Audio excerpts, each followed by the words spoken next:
In 1912, the U.S. began its next class of two battleships, alternately called Battleship 1912, Battleship 36, B-36, or BB-36. The 27,500-ton USS Nevada was a major change. In three ways, she changed battleship design and would become the template for future American battleships up until the start of World War II. This series, collectively known as the Standards, would form the core of the American battle fleet between the wars. The first change was in the engine room. These were the first battleships designed to burn oil rather than coal from the start. While often overlooked, this was a huge advantage. It allowed fewer and smaller boilers to be used, which reduced the size of the engine room and thus the area that needed to be protected. Also reduced was the amount of volume that had to be set aside for fuel. Not only that, but because oil is a liquid, it could be stored in new ways. Engines on the two, however, differed. Nevada was built with steam turbines, while Oklahoma got vertical triple expansion reciprocating engines. It was a decision that would haunt Oklahoma. This was due to previous turbines not being as fuel efficient. While these were more fuel efficient than the turbines in Nevada, they were mechanically troublesome. The increased capacity allowed by oil over coal made the future clear. After modernization, this anachronistic and trouble-prone system would reduce Oklahoma's speed and deny her any re-engining. The second change was in armament. To carry more firepower, using twin turrets meant carrying more turrets, which inevitably increased the area that had to be protected, driving up cost. For structural integrity reasons, it also required midship turrets which had limited firing arcs and interfered with engine layout. Triple turrets were the answer. The only issue was the Navy had no experience with triples, and any technical problem could prove disastrous. So, to cover all bets, these ships were fitted with both. Any concern turned out to be unwarranted. Though the triples initially had a shell dispersion problem due to how close the barrels were, this was easily solved in the early 30s by adding a short delay in the firing circuit of the middle gun. Secondary armament was helped out by adding a raised forecastle deck running from about midship to the bow.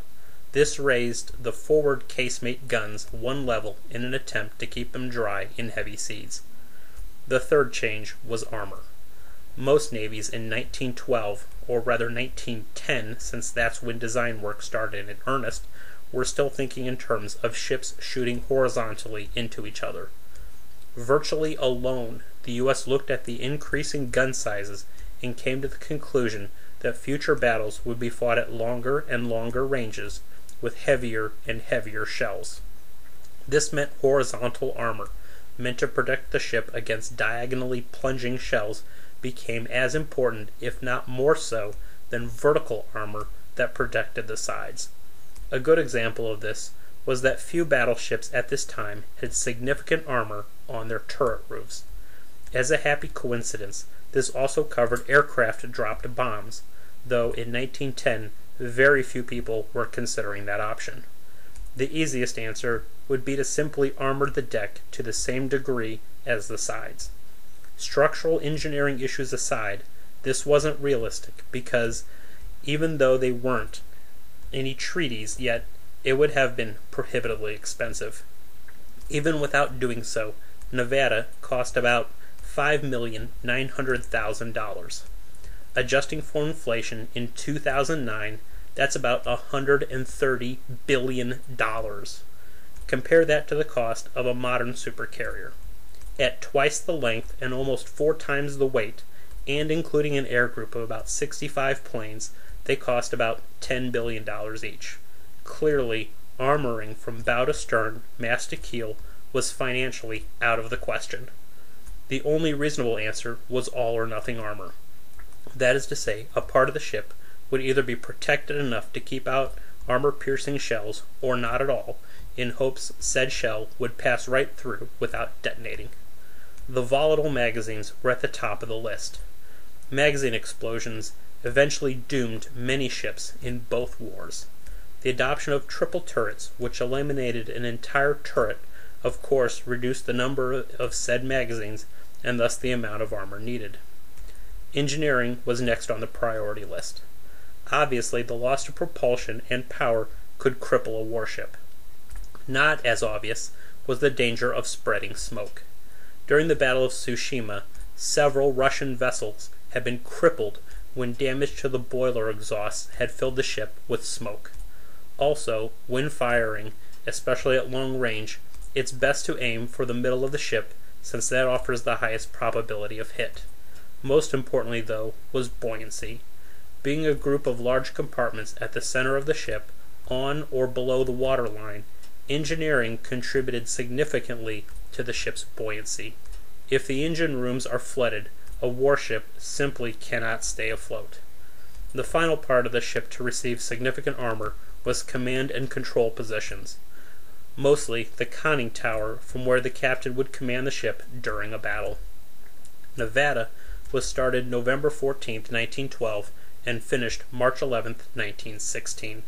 Oklahoma was started October 26, 1912, and finished May 2, 1916. Main armament was 10 14-inch 45 caliber guns in 4 turrets, 2 forward and 2 aft. Turrets 1 and 4 were triples, while 2 and 3 were twins. While the guns in the twin turrets could raise and lower separately, the triples could not. Original maximum elevation was 15 degrees. By World War II, the original guns and ammunition had been replaced. The new twin turrets weighed 618 tons and the triples 748 tons. So, for about 20% more weight, the triples offered 50% more firepower. Loading was at 1 degree with a downward swinging breech block. Rate of fire was up to 4 rounds per minute per gun. In light of their relegation to fire support, the most common used shell was a 1,275-pound high-capacity round with a 104.21-pound bursting charge that had a range of 17.35 miles. Less used was the 1,500-pound armor-piercing shell with a 22.9-pound bursting charge that had a range of 17.15 miles. 100 rounds were usually carried per gun. As was the standard for the older battleships during the war, this was usually about 3/4 high capacity and 1/4 armor piercing. Secondary armament was again 21 5-inch 51 caliber guns, 19 in hull-mounted casemates, 2 on either side forward below turret 1 and its barrels, 4 on either side midship below turret 2, the conning tower, the forward cage mast, and the funnel, 3 on either side aft below turrets 3 and 4 and near the rear, 1 again right at the stern. The final pair were in open mounts on the superstructure right behind turret 2, 1 on either side. Finally, 4 21-inch torpedo tubes were fitted. Both had 12 boilers that vented to a single funnel. In Nevada, these powered 5 turbines, 2 high pressure, 2 cruising low pressure, and a single reverse that generated 26,500 horsepower.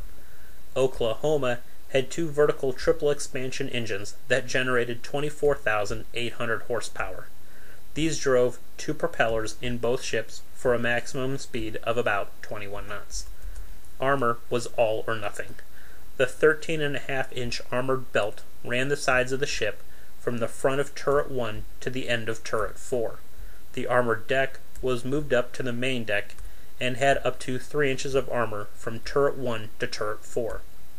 The ends of this armored box was formed by bulkheads 13 inches thick forward and 8 inches thick aft. Underwater, she was double-hulled. Barbette armor was 13 inches thick around the main gun magazines. Armor on the front of the triple turrets was 18 inches thick, while armor on the front of the twin turrets was 16 inches. Turret roof and side armor was up to 5 inches thick. Finally, conning tower armor was 16 inches. As with all pre-treaty ships, they were heavily modified during their lives. At the end of World War I, the forwardmost 5-inch guns under the barrels of turret 1 and all 7 aft 5-inchers were removed. They were just too wet. 2 single open-mount 3-inch 50 caliber anti-aircraft guns were added midship, 1 on either side. Finally, the bridge and fire control positions were improved. In 1919, aircraft platforms were added to the roofs of turret 2 and 3. These didn't last long and were soon replaced with a catapult at the rear. In 1921, 6 more 3-inch 50 caliber anti-aircraft guns were added midship, 3 on either side. The largest modernization was 1927 through 1929. Both ships received 6 new boilers, but whereas Nevada also received new turbines, Oklahoma's reciprocating engines were left unchanged. Combined with increased weight and width, which affects hydrodynamics, this reduced her maximum speed to about 19 knots. The freed up space from having the number of boilers helped allow a bow to stern or longitudinal wall to be run through the boiler room to mitigate any flooding. Also added were anti-torpedo bulges, which additionally helped restore buoyancy, running the length of the armored belt and a triple bottom midship. This necessitated the removal of the torpedo tubes. Deck armor was increased to 5 inches total. The cage masts were removed and replaced with tripod masts, the forward one being on top of the much enlarged bridge structure. Gun directors were also improved. Main gun elevation was increased to 30 degrees. Of the 12 remaining 5-inch 51 caliber guns, the 10 case-mated ones, 5 on each side, were moved up 1 level to the main deck and built into the new superstructure to keep them dry.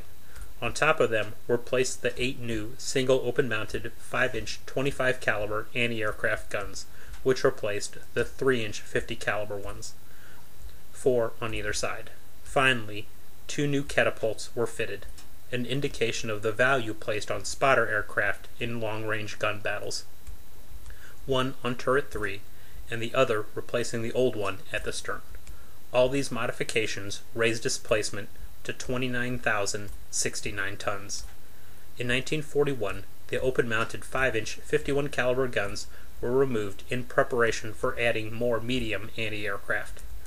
The next modernization, really a partial rebuild, to Nevada was in 1942 following Pearl Harbor. The entire superstructure, the catapult on turret 3, and all of the 5-inch 51 and 5-inch 25 caliber guns were removed. A modern tower superstructure with a cruiser-type conning tower was built. Secondary armament was changed to 16 dual-purpose 5-inch 38 caliber guns in 8 twin enclosed turrets, 4 midship on either side. Modern fire control, remote power control, and search radar were fitted. The funnel was extended, and the number of light and medium anti-aircraft guns spiraled.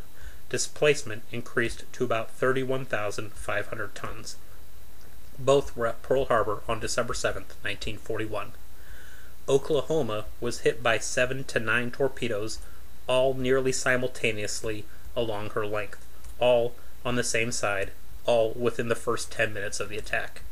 With her torpedo defense system overwhelmed, she rolled over until her superstructure buried itself in the sand. A year and a half later, she was finally righted and refloated.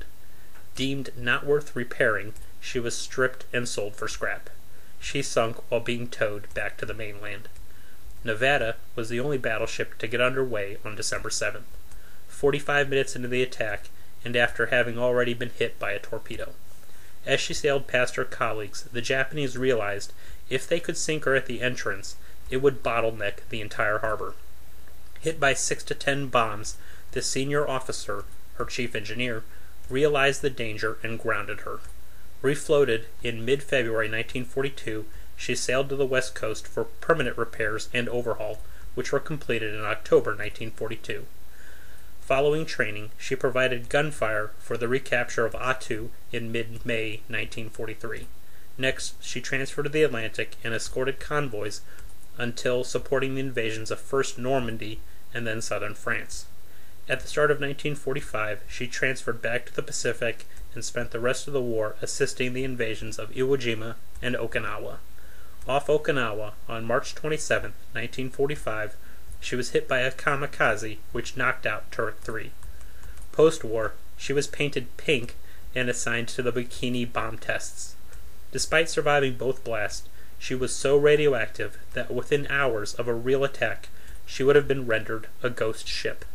She was finally sunk as a target in mid-1948.